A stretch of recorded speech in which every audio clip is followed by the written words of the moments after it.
By popular demand, we are re-releasing our History of the Bay Snapback collaboration with Mojo Labs on Friday, July 19th at 12 p.m. PST. The last run sold out in 24 hours, so make sure to sign up for the VIP list at mojo-labs.com to get a text message for early access. On top of that, each person who buys a hat will be entered in a raffle to win a VIP package that includes 2 tickets to our upcoming live podcast event on July 27th in San Francisco, plus free merch from Mojo Labs and our sponsor Skypack.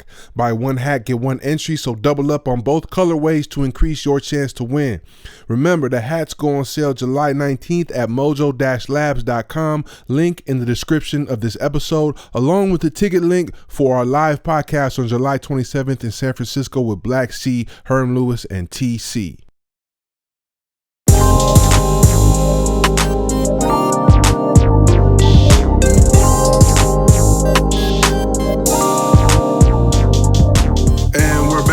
This very special episode of the History of the Bay podcast. Today is a family affair.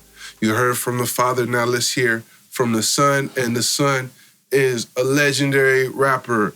He's been a Bay Area factor. He's been a musical factor, working with all types of artists, doing his own thing, putting out his own projects, staying on the grind, sticking and moving, just like his namesake, Frank Sticks, a.k.a. Frank Stickemz. Hey, man, it's an honor. It's good to see you, Jay. Yes, sir. Yes, likewise. Yes, So I want to get right into it because for a lot of people who might not know, what's it like being the son of a legend like Fillmore Slim? Man, it's a beautiful thing. It's a beautiful thing. I don't know what else to really pretty much say of it because it's so much engulfed in one thing. So, I mean, from the game and what I learned from my father, I learned a lot. And I think that's what, advanced me in what I like to do in hip-hop, So being the son of a legend, it's a lot of pressure. Okay, I could see that. And you got a lot of brothers and sisters, too. Yes, I do. How many exactly? If I can recall, because it's a lot. I want to say about nine, I say about 9 brothers, maybe 12 to 13 sisters. 9 brothers, 12 to 13 sisters. Yeah. Wow. So you was getting busy, Fillmore. Dad wasn't playing. He wasn't playing. Okay. And where were you born? You were here in the city? Yes, I was. I'm from San Francisco, California, man. Did you grow up in Fillmore or? I spent a lot of time there in my younger years. I spent a lot of time in Fillmore, and I was in the system too. So I was in a group home in Fillmore in the system off Central Divisadero. So yeah, definitely some of my adolescence. I went to Roosevelt Middle School. Hello. You feel me? Uh-huh. Yeah. Definitely Fillmore School, come right? On, man. Yeah. And then, traveled over to Oakland and was over there in Oakland and did a lot of my high school years in Oakland. And I was back and forth from New York and New Jersey because I got family out there real deep. So I always had that lingo and that swing, to be able to go back and forth. So, definitely San Francisco, man. Yeah, man, Fillmore, all of that, man, just coming up. The earth is my turf, though. Okay.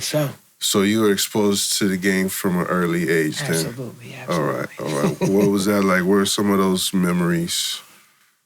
And how did that influence you and the man that you became?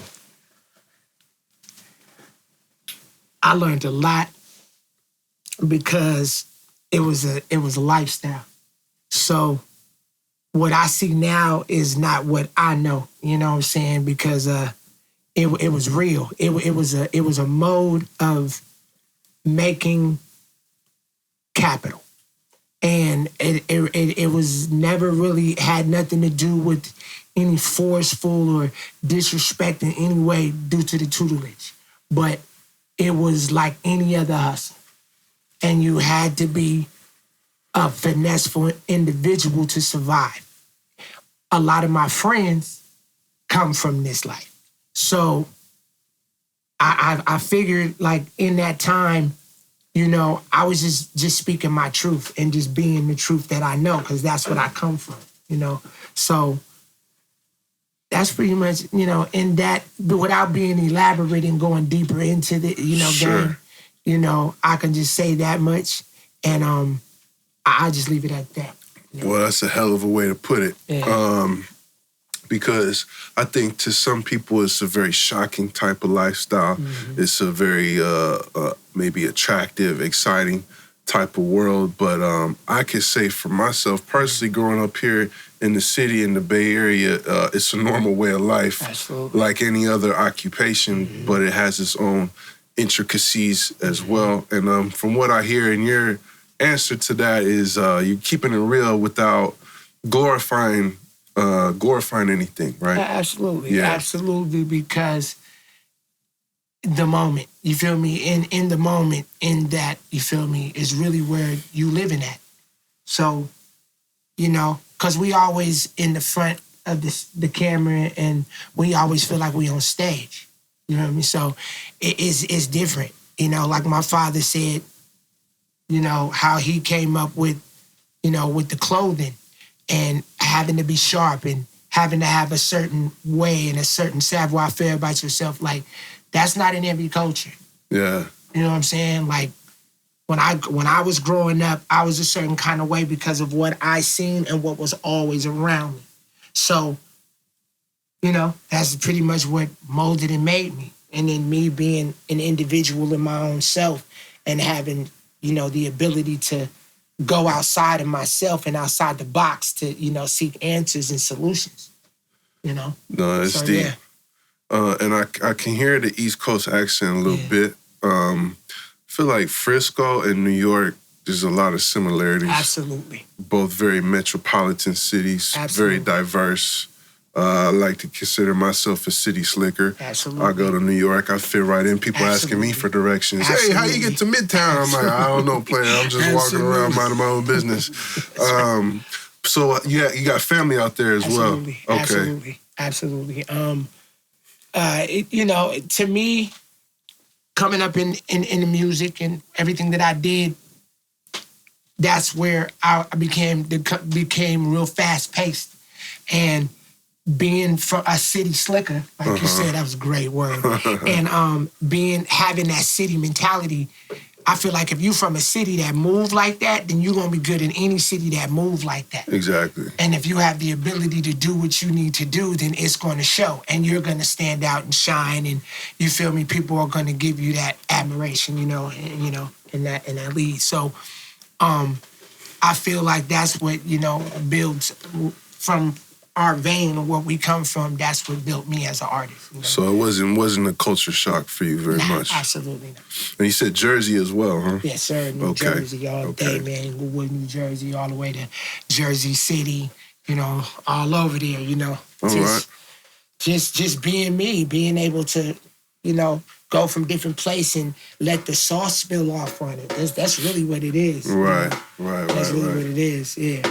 Well, that area is the birthplace of hip hop. Absolutely. So how did hip hop come into your life? I would say I had a lot of influence in hip hop because, my dad played hip hop. My father had a 350 Benz money green with the leather interior with the fin on the back, and my dad used to slap LL Cool J, I'm bad, and just like shit that had bump, you feel me? Because we was all, it's a stage. We gotta be, everything that's going on has to be live and direct and in color. So, a lot of influence. I love LO, of course, but I would have to say like, Coogee rap, you know what I'm saying?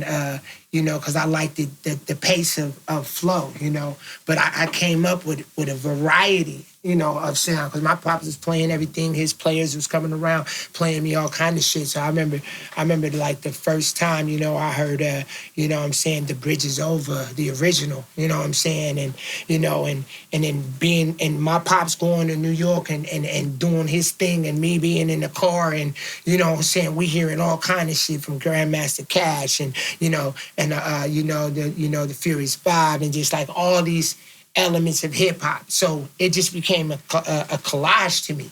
So I tapped into whichever I felt, you know. I loved Run DMC, all the greatest, but, you know what I'm saying, these were the things that elevated me, you know, on that type of hip-hop. So I can't really give it one person as far as what brought me into it. It was hip-hop as a culture, you know what I'm saying, because it was already around me.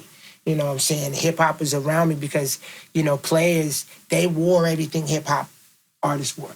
My dad had all of that. My dad's friends had all of that. You know, all the three-finger medallions. Right. You feel me? Levi, you know, the Levi's 501s with the Nike Cortezes or the Adiadoras or whatever was popping with the track jacket to go with it, and the S curl or the Jerry curl. You know, like, and the big medallion donkey ropes. That's what the culture was. And so the artists that you saw from Curtis Blow on down, they was dressed like that. Yeah. And players and P's was doing that already because they wanted to be appealing to the opposite sex. You feel me? So it kind of runs neck and neck. That's why you always see them, you know, together, you know? You know what I'm saying? You see artists and musical artists with the players and the, you know what I'm saying, and the street life. Street life, you know? Yeah, it's an interesting sequence because originally it was the hustlers in the street who had that type of fashion. Absolutely. That was inspiring the rappers. Right. And still to this day, it's kind of like the chicken or the egg, which came first. This episode of History of the Bay is brought to you by STEM Social. Y'all know me. I'm always working hard on the podcast, the content, the music, the business, everything. I need all the support I can get. It's important that I stay at my peak mentally and physically. And STEM Social's 5 mushroom complex is a healthy, organic, natural boost. The capsules contain extracts from turkey tail, reishi, cordyceps, chaga, and lion's mane mushrooms. This combination delivers immune support, cognitive enhancement, and overall vitality. Check out the 5 mushroom complex at stemsocial.io or check out the links in the description. But what made you want to pick up the mic yourself and start rapping?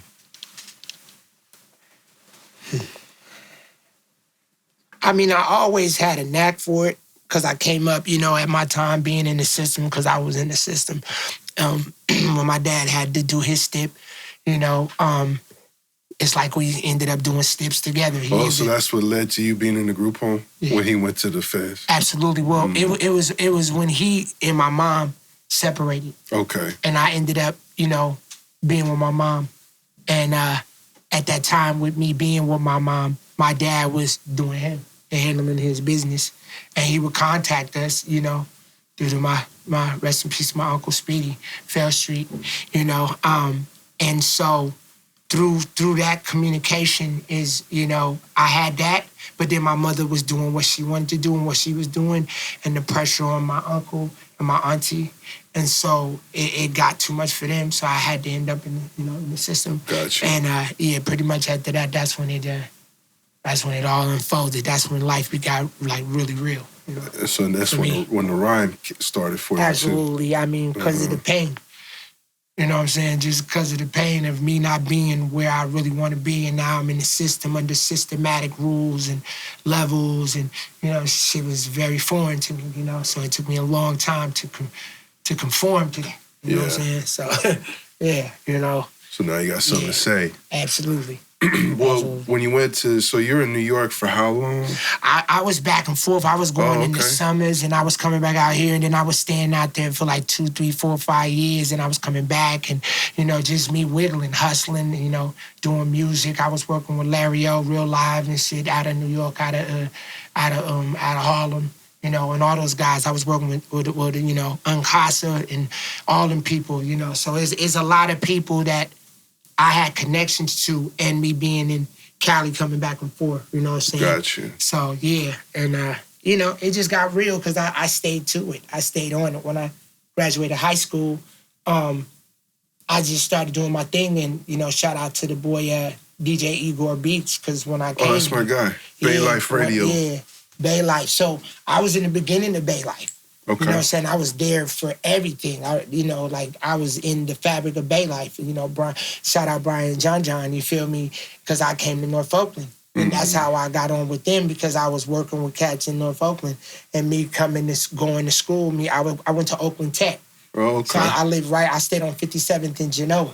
Okay. So I was right there. So that's where I came to the stoop and was doing my, doing me and, experiencing and running with the car thieves and, doing all kind of stuff, man. Being another young and wild. Word up, you know what I'm saying? So yeah, shout out to everybody out there. So you good? Yeah. Yeah, shout out to everybody, man. I love it. So yeah, so I pretty much got into the groove of that, and Igor was the one. Igor was the guy that made it all come into fruition because he believed in what I was doing. And at that time, he was bottom of the basement. You feel me? So I was coming over to Igor's house, after hustling and doing shit in the streets for my peoples and stuff. And I come over there and be doing music and he'd be playing beats for me and everything. And then it just so happened I would line in with certain cats that had me lined in, and I just made it happen after that, pretty much. And I had an idea also because I played basketball, I was on a wrestling team, a bunch of things, but I had an idea because I was telling my wife this. I had first heard 3 Times Crazy. Right. Now, I heard a lot of rap in the Bay and I was fucking with a lot, Cell Block compilation, fire. Mm-hmm. You know what I'm saying? Like, turn out crazy. I mean, I can go deep with it, Steady Mob and all of that. You feel me? I can go super deep. But when I heard 3 Times Crazy, stacking chips, it did something to my whole soul, to my whole body. And even though I heard so much different styles and been so many places, and being in the town and hearing them and all their different cadences, you know what I'm saying? But Keak and Adria, they just had this thing, man. You know what I'm saying? And me coming up, being in the North, in North Oakland, and my peoples and my boys I'm running with, that's what was slapping. And so we on the block doing what we doing, and this is what's hot. This is the hottest thing. And I told my boys, I said, I'm going to be on with them. I'm going to be on with them. And my boys thought I was crazy, Shout out to my boy Mike and Hotep 640. But yeah. Mm-hmm. They thought I was crazy. You know what I'm saying? They was like, you nice and man, you be spinning. Yeah. So I was like, watch. So I manifested it. You know what I'm saying? Word up. And then it happened. It just so happened to, because I was doing so much. I ran around doing shit. Like Shock G was my godfather. Wow. You feel me? So he, at a time when I was running around doing stuff, he snatched me up and took me with him to do all kind of shows. And I was spitting Pac verses for all around the world, same song. You know what I'm saying? And, and things like that. And, so I always had opportunities to make myself shine, you know what I'm saying? So, and I would always step up to the plate and knock it out the park. I never froze up, you know what I'm saying, in those opportunities. So that's pretty much why I just stay doing it. But my inspiration more than anything would just be hip-hop as a culture. I can say New York a lot, though. But even on the West Coast, we had a lot of shit. I grew up to the Chronic and Snoop and Mac Dre and, you know what I'm saying, the Crest Sides and all the element that we came up under, that gave us the strong, sense of abilities to think that we can do this. You know what I'm saying? Too Short, of course, Seagram's, rest in peace, because my dad was very close to Seagram, and Seagram could spit. That motherfucker had bars, man. You feel me? So I ain't never sleep on anything that was going on this side, So I made sure that I stayed connected and I moved with certain people. Shout out to Yuck. He was one of the main ones that I rocked with, Keak Da Sneak, my man. He was the one that put me in the game. Was Keak. Yeah, so that's where I think I recall you first popping up that I saw was those Dope Gang compilations. That's right. And that was co-starring you and Keak and a couple other people. And Pretty Black, rest in peace. Pretty Black, yeah. And B.A. Uh-huh. And we had and that's it. That's a whole nother, but, since we talking about it, I learned a lot from that situation, and one of the things that I got out of it was my connection with the dude that I always looked up to, and that's Keak Da Sneak. Because when I connected with Keak, it was genuine energy because I didn't come there in the same situations that everybody else did. You know, my manager at the time just happened to bring me to a cat who ran a company called Rah Records. His name is Al Keys. And when he brought me up there, you know, he was like, okay, this is what we can do. And, you know, it was the deal conversation. Because once I went in there, I executed. And when I was executing, Keak was in there. And Keak was like, oh, he fired, you know. And I just would do what I do. And I've always been a freestyle rapper, a rhymer. I could spit on the spot. I've always been like that because I came up on both coasts. And and how I came up was battling and bar game. Like you couldn't even, you know, stand with the type of dudes that I stand with because you had to really be about that life and, you know, rhyming. You know what I'm saying? So, yeah. So, and I felt out of all of them, it was Keak. And so me having that opportunity to get with Keak and shine, and then Keak be like, you coming with me, this is what we doing. And then watching Hyphy being at the forefront, I was at the forefront of the Hyphy movement. You know what I'm saying? I was right there, you know what I'm saying? I'm in the videos and everything. So, you know, and it just, you know, I had a situation and I got locked up and that's what stopped my buzz. You feel me? So, because I had a record out. My record was Shaking Face Off. My record and Keak Sneak record was Rockin', KMEL. And then after that, it, pardon self, Al Keys was trying to split the competition, so he put me on 94.9. You feel me? And had my record going over there. And I had it was moving. You know, it was almost number one. If not number one, it was doing its numbers. And I was coming to San Jose and, you know, over there to San Jose and getting love and doing all kind of things. And I remember that area the whole time because we pioneered a lot. I sat and watched everything manifest from Hyphy. I watched him when he first came up with the words that he say on his songs, you know? And it's like, being a part of that. And then, you know, that's why Hyphy will never die because it come from real street movement. You know what I'm saying? Sure. And that's what it is. Hyphy, his definition, the Hyphy man was thizzing and sniffing lines. And I'm not trying to promote that, but that's what Hyphy was. You know what I'm saying? So everything else became an energy out of it. And I can speak on it because I was in the beginning of it. I was there for everything. You know what I'm saying? I was right there. Moses Music, Sean Kennedy. I mean, come on, bro. We were sponsored by Michael Jordan.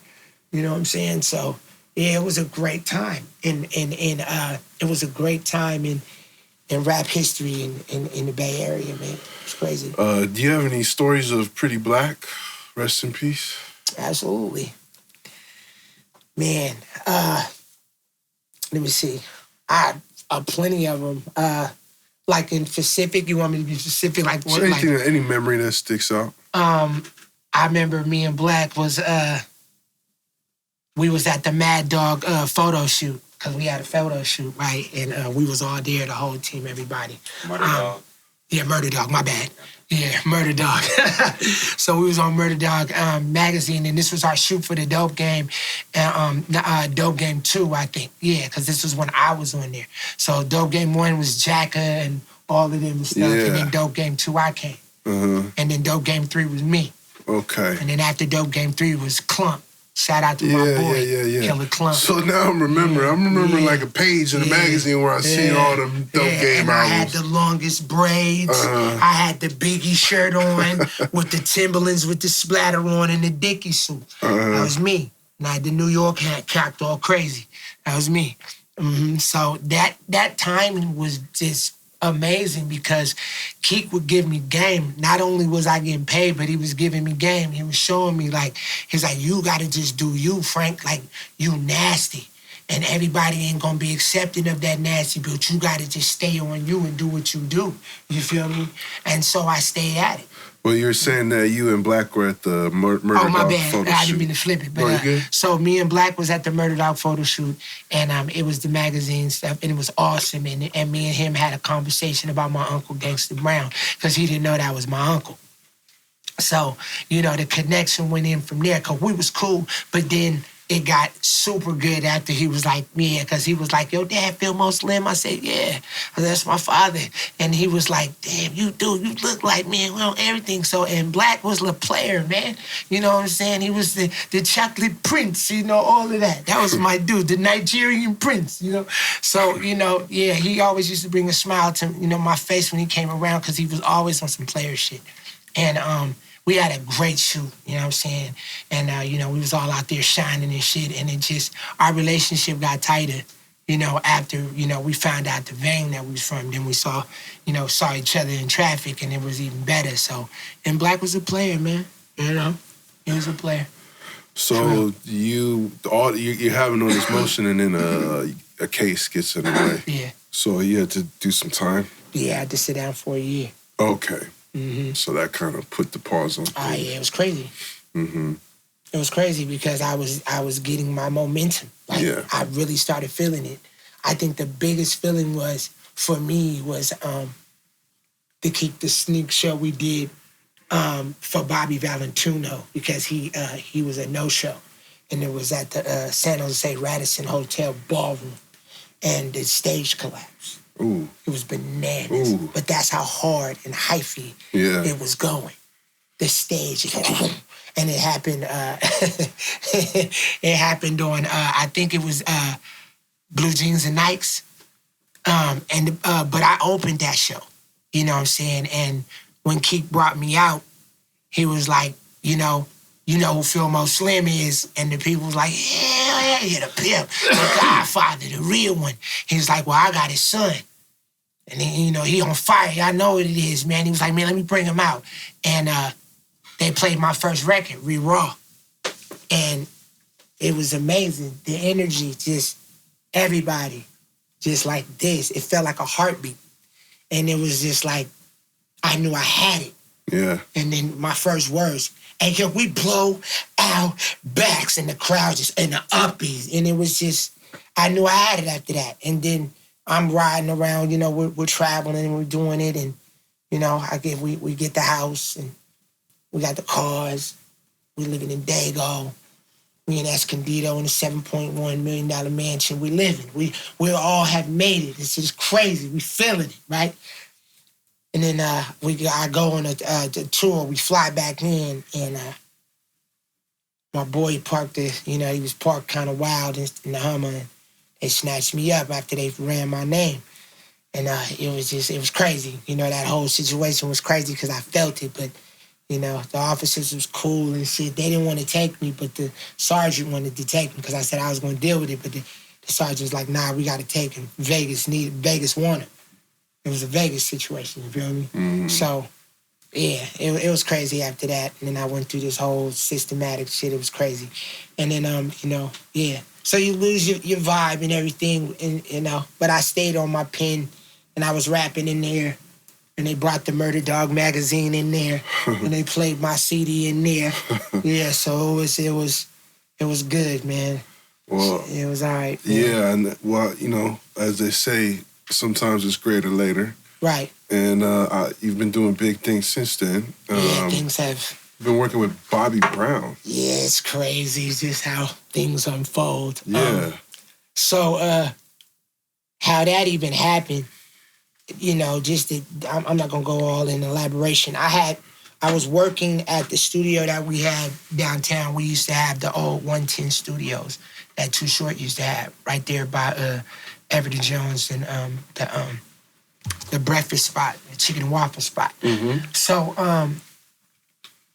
my cousin and my brother in another way, he was already working with Bobby. He was doing dancing with him and working and just, you know, because he's a dancer. So he just happened to just tell me about the situation, like, hey man, we finna go fuck with Bobby. And I'm like, for real? He's like, yeah, just come with me. And I didn't really want to, I really wasn't tripping. And I'm not saying that because I don't love Bobby Brown. I didn't know the level of it was going to be. So I didn't really take this shit seriously. But then I end up going, I'm gonna go. And then we picked up one of his artists, and we end up, you know, the artist was looking at my style of dress and everything. And he was like, yo, He's like, what'd you do, man? And I was like, I'm an artist. And I spit. He's like, yeah, you look like an artist. And now his name is Terrell. And he was in a group called Paul Campbell that Bob and him was rocking with. Shout out to Brown Ribbon ENT. So all of this happens in a course of like 3 hours as we're driving to the location where he's at the hotel. And we get there, and I don't see Bob for like 2.5 hours. He said, I gotta let Bob hear you. And we wait outside the hotel for like 2.5, almost 3 hours. We're eating sandwiches, all that shit. I'm going through my phone all night. So then we get the call to come up there. So we pull up, I walk up into the thing, and I meet Bob, and he hear my record, and he like, this is crazy. And you know, Bob knows his music, his energy, he gets into it, like for real. So he loved the record. But what really closed it was that when, you know, I told him my dad was Fillmore Slim, he thought it was bullshit. And I was like, that's my father, dude. I call him right now. And then when I called him and I gave Bob the phone, Bob walked off with my phone for like 46 minutes. Ooh. Right?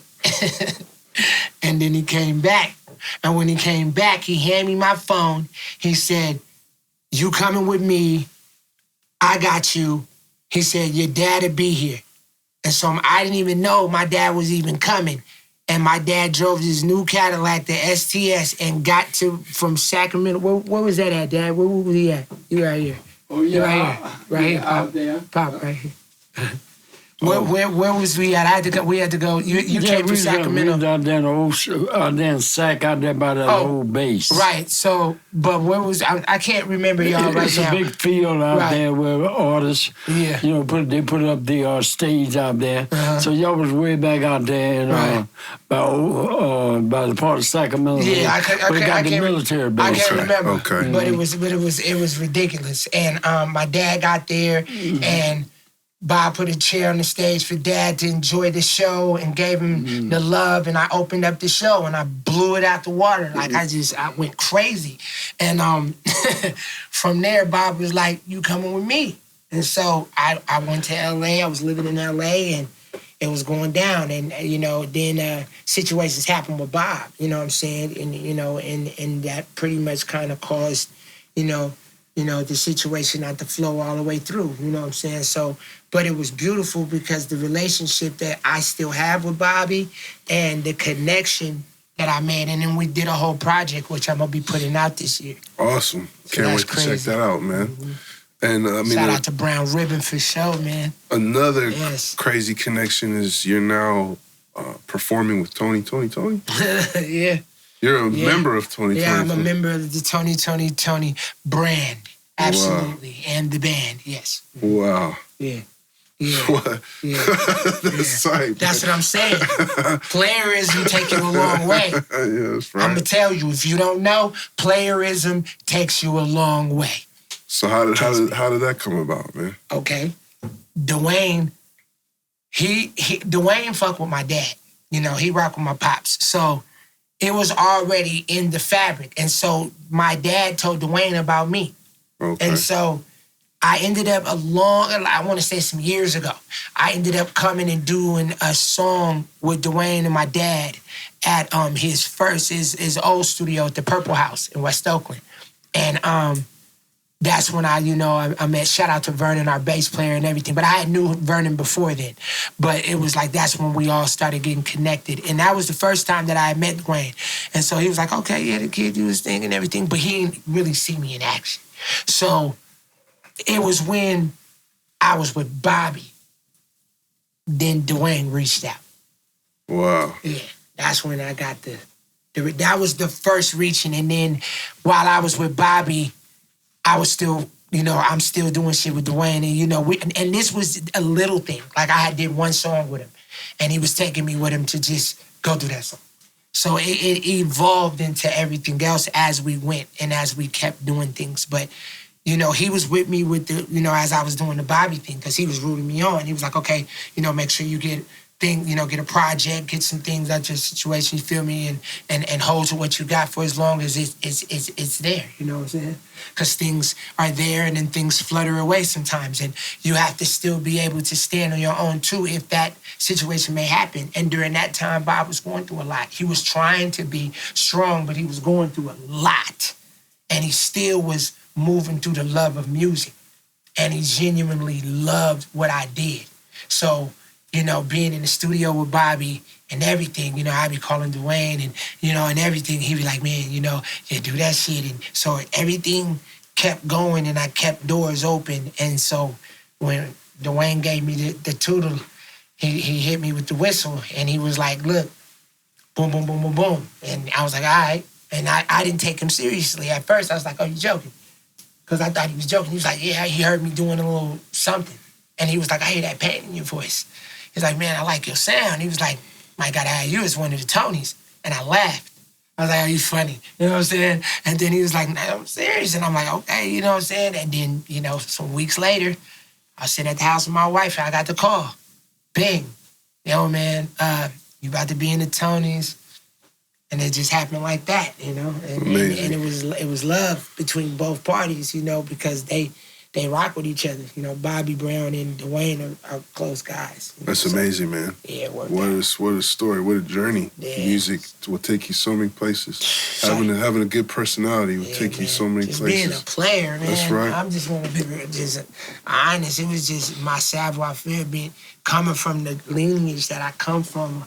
People already hold me at a position. Yeah. So me having the ability to do what I do in music and hip hop just made it even better. Well, you're doing your own thing. You're not just saying, I'm Fillmore Slim, son, so let me in and do this. Exactly. Mm-hmm. And everybody that knows me know I never did that. And a lot of people got mad at me because I didn't tell them that that's who my father was. Yeah. You feel me? Because I was moving on my own merit.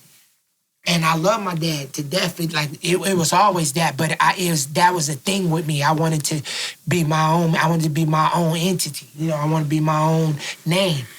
And have that too, because that's how we are. Amazing. You know what I'm saying? That's how we are. Absolutely. Hey, Fillmore, let me ask you a couple more questions on that note.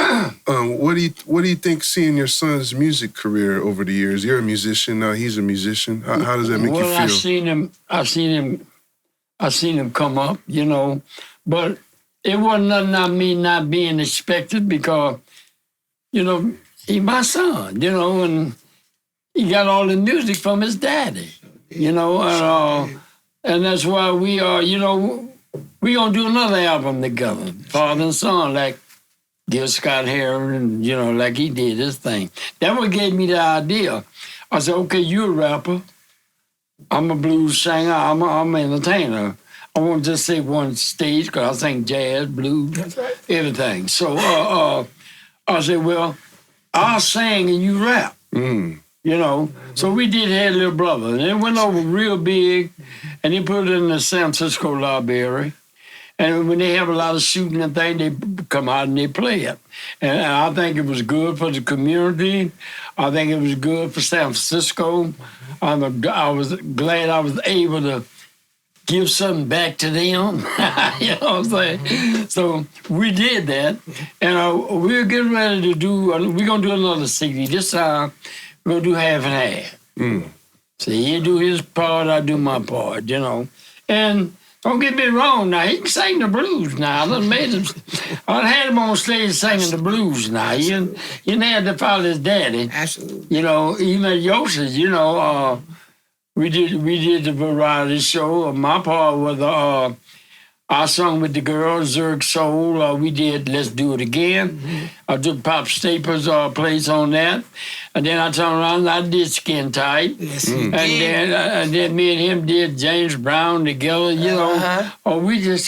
we killed them. See, we're entertainers. We killed them. And that's just what it is. It's like, shout out to hip-hop, shout out to the whole music as a whole, but we entertainers. You know what I'm saying? And, people wonder how I'm able to just jump around and do this because this is what my father was. I watched this. This was programmed in me, from watching Michael Jackson and all of that. But it was around me fully, in the heaviest spots, man. me being an entertainer, I never was shy. I never was shy to get up on a stage and be boisterous and get out there and look people in their eyes and really show them what it is. Like I get that from him. You know what I'm saying? And, and my father put me on my first stage. I was like 9 years old. He put me on Eli Mile High's club stage. And I wasn't even supposed to be in the club at that age, man. Put me up on that stage and perform for all them people, man. You know what I'm saying? So, you know, I've been doing this a long, long time, man. So, you know, it's just moving now. It's doing it again, you know. So well, I think y'all definitely need another album. Oh, that's coming. And you gotta record it here. Okay. And you gotta let me get a verse on that. Let's go. Do a little intro or something, man. From Fillmore Slim and Frank Sticks, man. I'm with it all day from Dregs, all day. Well, you know, I look at it like this. You know, he the only one of my children is an entertainer like his daddy. Mm-hmm. But now they all great. I got a daughter graduated from USC. Shout out to my sister. She in law, you know, and she worked for this big law firm. You know, she asked for 8 figures. They said, we give you 7. She packed up and went to Hollywood, okay? So then I got another son. No, he's an artist. My other son, he's a school teacher. Now I'm claiming 7. Are you gonna say that? That's Jacka. You go. He said it. I'm claiming 7. They say I got 27, 28 or something. And grandkids and great grandkids. You got a lot, Pops. I got the age to have all that. I'm 89. Come on. Yeah, I done met a few in passing. Like, you know, I'm your brother, right? You gotta tell Daddy to get a hold of me. And it's crazy because man, so many people have said they my family. Yeah, you know, Oh, they came out the woodwork. Oh, my God. When we made the movie, The American P.I., that's what I say on the air, American P.I. That's right. Yeah, but everybody know what the movie was called. But when we made that movie, they came out the woodwork. I was performing at Golden Gate Park in the band shell. This one chick comes to me and say, I don't want nothing but you my daddy. I said, what? She said, I don't want nothing but you my daddy. My mama said, you was my daddy. I said, well, if I'm your daddy, I sure want, if I'm your daddy, I really want to know. Please. Because if I'm your daddy, you need to understand me. Right. I'm going to make you over. Because I can't have you walking around telling you my daughter and looking like you were looking. Okay. So, you know, and they came out the woodwork, you know, and they came to me and said, you my daddy. Now, all this happened with me when we did the movie The American P.I. It came from everywhere, you know. I said, well, if I'm your daddy, but I'm like this, though. If I'm your daddy, I want to know. So we'll take a DNA test, and, you know, I ain't going to let you take me on Jerry Springer. We'll take a DNA test, and if you my child, I'm going to recognize that, and I'm going to support you. And there it is. Man, another thing Frank just said that I thought was interesting is that you knew Seagram. You were close with Seagram, Fillmore? Huh? Seagrams. You were close with Seagram from Oakland? Seagrams. Oh, yeah. Yeah. Very close. Yeah. What was your... And I want to straighten this out while you back on there. Oh, you want to get about Brown? Gangsta Brown. Did he leave? Is he still here? Gangsta Brown is my godson. That's right. Okay. And I had 2 of them, Gangsta Brown, and I had Jimmy Starr, known as James Robinson, okay? Okay, now, Gangsta Brown was my best student. I'll say that. And Gangsta Brown was successful. I'm proud of him because, you know what I'm saying, he had this woman called Hugh Grant. Then all the players, women catch no Hugh Grant, you know, and he survived. I mean, he lived. And he lived on that. Gangsta Brown was cool. Gangsta Brown, he was successful. And on top of that, he got an apartment building in Oakland on 38.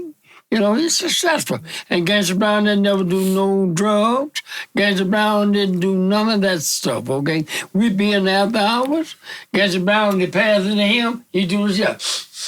and pass it on. He didn't do nothing. He's a vegan. He's a vegan now. and let me tell this on there. We in the joint, at the vegan joint, he gets his hamburger. And I get, so I said, well, I got to go over here and get me one. I said, his ain't got nothing on it but grass. Okay? I said, what kind of burger is this, bro? He said, that's vegan. I said, well, I can't be no vegan. And he said, well, you should be a vegan. I said, no, bro, I come from Louisiana. I ate all parts of the hog, the ears, the tail, the feet. Now, I'm going to be a vegan. Yeah. But I don't eat no pork. But that's my man. Let me ask y'all this. You both talked about, the ism and being a player and having a mouthpiece. What are the qualities that make a real player? Talking to me? Both y'all. What are the qualities that do what? That make a real player. The quality that make a real player is to use his mind and keep his hands in his pocket. That's right. Okay?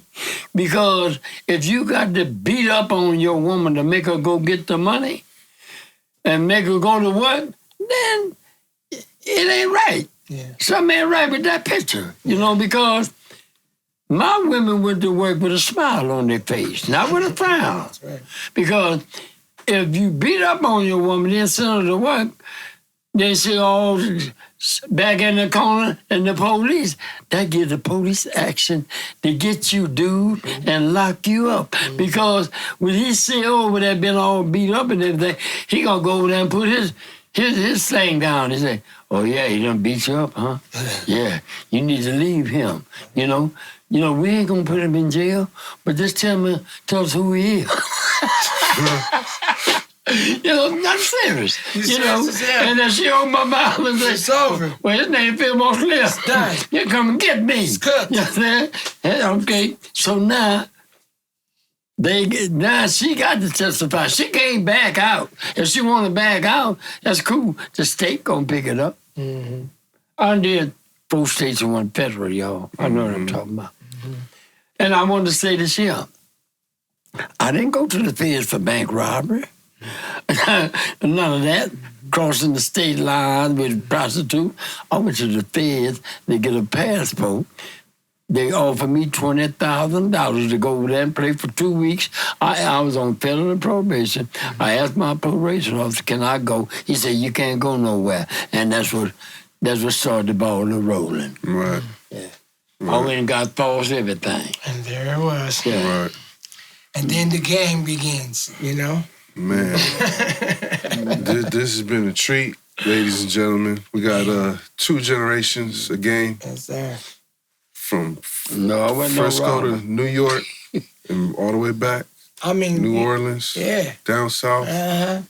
This has been a treasure, y'all. Yeah. Appreciate y'all, brothers. Absolutely. For coming on our show. And when I take him on stage with me, it lights up. Even on my shows, Even me singing the blues, he can sing too. Yeah. I said, now it's your turn.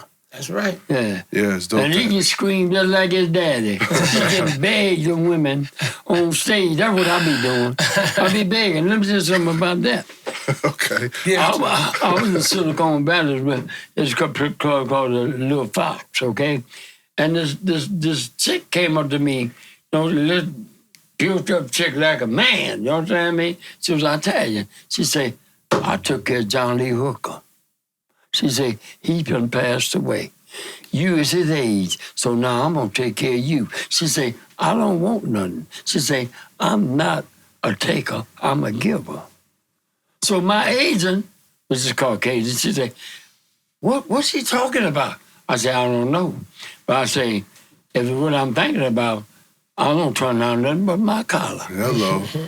And that was true. So now, the broad had a CD release party there. The broad came up, she said, I want a CD. And I autographed it for her. She said, how much? I said, $20. The broad gave me $1,500 for that CD. And she said, like I told you, I took care of John Lee Hooker. So now, I guess I'm gonna put you in the place of John Lee Hooker. I said, well, I know John Lee Hooker. I used to go up there and watch him at the Boom Boom Room. You feel me?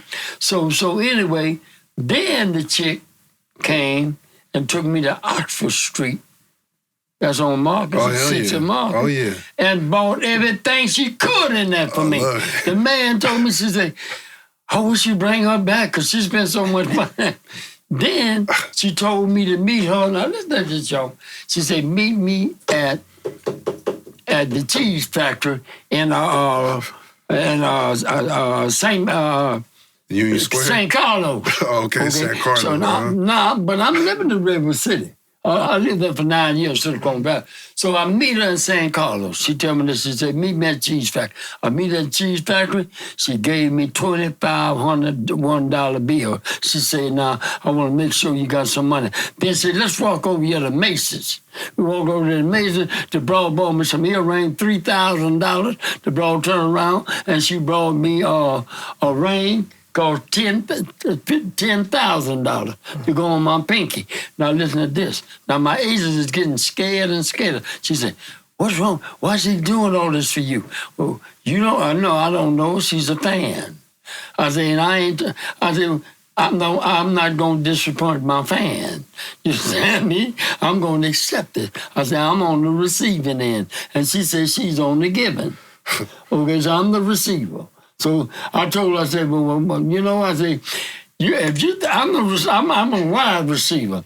I said, whatever you throw at me, I'm going to catch it. And that's what I said. Now, check this out. Christmas time came, right? I go to her house. She up in the hills, Woodland Hills, right? So I go up in her house. She said, I got your Christmas present. I said, what's that? She said, you looking at it. Now, I don't see nothing on the table.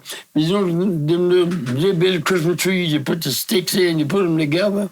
Well, she had one of them about this tall. and I said, well, what is it? She said, you ain't looking at the leaves on that. She had $100 bills wrapped around that Christmas tree, like Christmas light. You know, so I didn't know what it was. So I pulled it off and seen it was 100, and I put it in my pocket, you know, and I just left the tree alone. So I waited till I got home. I couldn't wait to trim that tree. And I got home, and everyone on there was $100 bill, and I counted it down. I had $5,000. So my agent said, why is she giving you this money? And she getting mad at her. Yeah, she's running away from him. Don't talk to him. I said, wait a minute, darling. Don't cut my money off. I say, and listen to this. She drove Uber, and she didn't like men. So I had a green car. She liked women. And then she took me to Guitar Center, and she bought me an amplifier. She said, come on, let's go get Guitar Center. What do you mean? She spent $1,400 for the amplifier. Then she turned around and bought me a gold microphone, and she spent $1,500 for that. Then she bought me an SUV truck with the big old tires on it, the beat in it, and she paid $1,200 for that. Then told me to meet at DMV. When I got to DMV, the truck hadn't been registered. It cost about $900 to register the truck. She took care of all that. Now, was she a fan? God damn. I need some fans like that. If you're out there, I'm open to receive too. I'm a receiver as well. I'm open. I'm going to say this. I'm loved all over the world. I walk down the street and people come to me and say, I don't know who you is, but I know you somebody, and I want to buy you dinner. I was in Oakland, Jacka on the Square. I thought the man gave me $20. I walked in there, sat on the table, all my meal, looked in the pocket. Man gave me a $100 bill. Mm. People walk up to me and give me money. I've seen things. That's real talk. I've seen these things. Wow.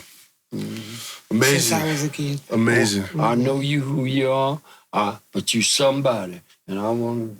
Mm-hmm. Well, what I want to say is, you know, the name Fillmore Slim, I'm not in the game, I'm entertainer now, you know, I'll play every Sunday in church and all that stuff, but I told them when I went to church, I said, I'm an entertainer. I said, now I hope me singing the blues ain't got nothing to do with me being in this church. I said, because I get paid singing the blues, you know, and I come in here and play for y'all, and I put money in the tithes. You know, I put more money. And I'm not a member, but I put $50 in there. And when I got to the hospital, I put $350 in there because that's the church was praying for me. And I went through ICU 2 times. They took my appendix out. They didn't bust on stage. You understand me? I went to ICU 2 times. Down. When he came and seen me, he couldn't even recognize his daddy. But the man upstairs took care of me. Look at me now. That's right. 41 days in there. Right. Yeah, look at me now. That's right. Got my weight back. I was weighing on 100 pounds. Wow. Because, you know, you don't get no rest. Soon you go to sleep, Mr. Sims, yeah, I want some blood. I said, what are you, a vampire? I said, she just left and got some blood. Oh, I went. But then they found out I was a celebrity, and the lady that run the hospital, she said, I'm the captain of this ship, and they don't miss you. I heard you're a celebrity. She said, anything you need, if they don't give it to you, here's my card. You call me. But they treat me like a celebrity.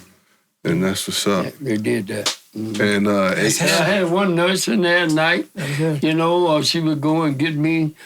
I said, I want you to go get me a hamburger and soda pop. She'd go to the kitchen and get it for me. She was about 28, 29 years old, because she was asking me about different countries. She said, I want to travel. Tell me some countries to go to. And I was telling different places, and she was writing it down. Yeah, sure. I was living in that hospital. They took care of me. And you're 89 years old now? 89, feeling fine, don't use Viagra, and everything worked. And got a PhD in womenology and a stinger for all female, because I'm a Scorpio. There it is.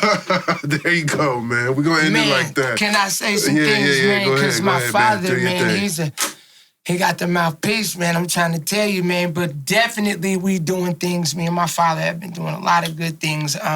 We got a DVD that we're putting together right now that we're going to be dropping also on a platform called Fillmore Slim and Son. And we just doing these shows, going around really performing, and people are interviewing, and it's gonna be dope. So we're gonna put it out on the platforms and everything like that. I got a dope single out right now called Youngsters. Shout out to Gary Archer for playing my joint on All In Radio. Gary. Yeah, that's my man's, man. Shout out to Mr. Fab, absolutely. Yes, sir. Yeah, that's my other guy all day.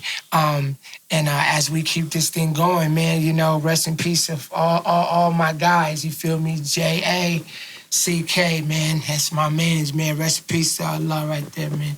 He's always with me, man, always been around me. I feel him, you know. He was the one that was always telling me, do this shit, man. He was like, Stickemz, stay on your shit, feel me? So, yeah, man, shout out to my boy Jacka, man, here. He's still here with me, you feel me? So, yeah, with that being said, Keak, that's my guy, you feel me? And we doing some things. We got some things coming up too. I'll be doing a few shows with Keak and stuff, and we trying to work on some things as we speak. Yeah, man, shout out to the Tonys, the Toni band, my brand, my guys, and my dad, Fillmore Slim, and the whole royalty family, Dregs One. Yes, sir. Now let me give a shout out. I want to give a shout out to my wife, everybody here. My first time coming here, you know, and I appreciate it, you know. If I know this studio was here when I did my record down there for Grease Land, I would have did it again, you know, that y'all made that money, you know, because the white folk pay for it, I don't pay for it. You understand me? So anyway, yeah, I'd like to give a shout out to all my fans out there, you know, and like I say, I'm proud of my son, you know. We got a lot of things in the fire we gonna do, you know. And I'll take my son with me on some of my blues show. Yeah. I'm definitely gonna take him to Aretha Franklin Theater in Detroit, Michigan. Nice. You know, I'm definitely gonna take him there, you know, yes. And let him be exposed, you know. But he been back there with Dwayne now, you know, Detroit, but he ain't been on stage with his daddy. That's right. See, they ain't seen that. Gotta make it legendary. So, yeah, you know, like I said, we gonna do albums together and things like that. You know, like me, I sing blues, R&B, I can sing jazz, I can scat. You know, I come up around International Sullivan, I come up during the day, you know, McCoy, not McCoy, but Sullivan. He used to let me open for everybody. I opened for Billie Holiday, Nancy Wilson, King Pleasure, every jazz band that came to the Fillmore Auditorium back during them days. Sullivan let me open for him. That's how I got famous on them stages, you know. Right. Yeah, Sullivan would always say, put me on that stage, you know. Right. Yeah. And I played all them clubs in San Francisco, You know, the Granada Club, the Alabama Club, Bop City. You know, the one over on the upstairs over on the visit there, Bonnie Simon. Man, all that shit. Leo the King. You know, they did a thing at Hamilton. Not long ago, they brought Bonnie Simon, Leo the King, and all the older people of the San Francisco area and the Fillmore district. And Leo the King came up to me. She said, "Fillmore Slim?" I said, "Yes, ma'am." She said, "You know, when you was a little boy, I used to run you out of the blue mirror." She said, and she had my hand. She said, all them girls be screaming at you. She said, "It's my time now." Oh, wow. Well, that's what's up, man. She said that to me. She said, "It's my time now." Yeah. Well, thank you both, Frank Stickemz, Fillmore Slim. Yes, sir. Legendary. Yes, I'm man. Dregs One, your host, History of the Bay podcast. Yes. Two legends in the building. Shout out to my Real boy. Frisco players out here, man. Shout out to my boy G-Knock. Now the one I did in Santa Rosa for about the ball thing, you know, that was about an hour, but y'all got the best one. Oh, right on. That's what's up. That's what we do. You got me and Frank. That's right. That's right. Fillmore Slim and Son. You know. That's right. You ain't never seen this before. History of the Bay. Only here. Shout out to the whole team. Shout out to the fans. Shout out to you. Fillmore Slim, Frank Sticks. We out of here, y'all. Everybody. Peace and love. Feel me, baby. Keep it playing. Yeah, everybody. Yeah. Godfather finna lead the building. You did good, baby. Godfather Pope of the game. Yeah, good job, Pop.